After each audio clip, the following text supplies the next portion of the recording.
सेना मुख्यालय में उप सेना प्रमुख की नियुक्ति सबसे अहम नियुक्तियों में से एक होती है, क्योंकि वो आधुनिकीकरण और स्वदेशीकरण समेत बल के कई महत्वपूर्ण कार्यों को देखता है।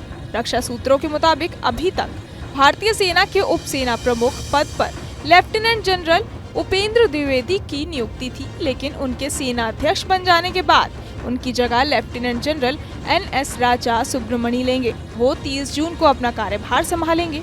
इसके लिए तैयारियां शुरू हो गई हैं। सबसे बड़ा बदलाव नए vice chief of army staff के पद पर देखने को मिलेगा। इसके अलावा कई प्रमुख कमांड्स के अलावा कोर कमांड के चीफ भी बदल जाएंगे। मौजूदा army chief general Manoj Pande को 1 महीने का जो विस्तार दिया गया है वो 30 जून को खत्म हो रहा है। इसके साथ लेफ्टिनेंट जनरल उपेंद्र द्विवेदी 30वें सेना प्रमुख का पदभार संभालेंगे।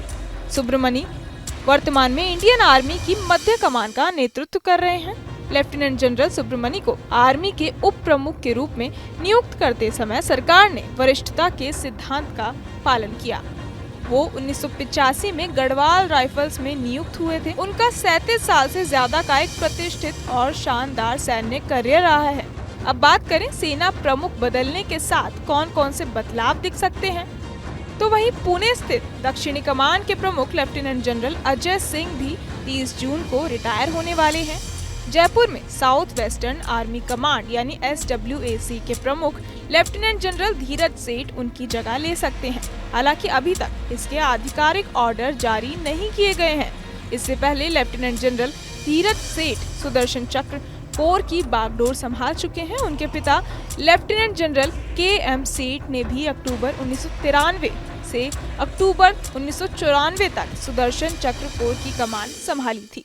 लेफ्टिनेंट जनरल धीरज सेठ 74वें गणतंत्र दिवस के परेड कमांडर भी रह चुके हैं।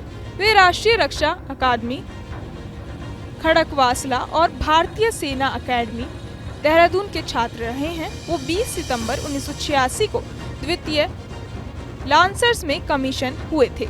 वहीं शिमला स्थित आर्मी ट्रेनिंग कमांड के प्रमुख लेफ्टिनेंट जनरल मनजिंदर सिंह को जयपुर में दक्षिण पश्चिमी सेना कमांड में उनकी जगह ले सकते हैं। पश्चिमी कमान के chief of staff lieutenant general Devendra Sharma Shimla में आर्मी ट्रेनिंग कमांड का कार्यभार संभाल सकते हैं।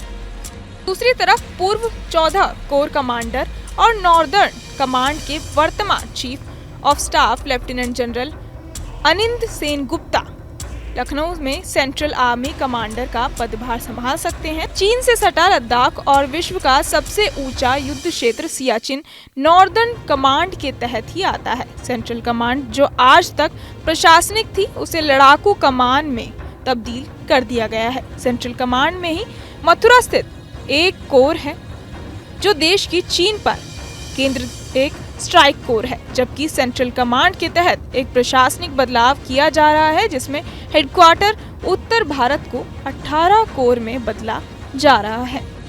लेकिन 14वीं कोर को भी नया कमांडर मिल सकता है। वर्तमान लेफ्टिनेंट जनरल रशिम बाली पहले ही नए सैन्य सचिव के रूप में सेना मुख्यालय में पदभार संभाल चुके हैं। वे यहाँ मानव संसाधन जुड़े कामों को देखेंगे और पूरी सेना के अफसर कैडर के प्रबंधन के प्रभारी होंगे। शौर्य चक्र सेना मेडल से सम्मानित मेजर जनरल हितेश भल्ला 1 जुलाई 2024 से फायर एंड फ्यूरी कोर का नेतृत्व करेंगे।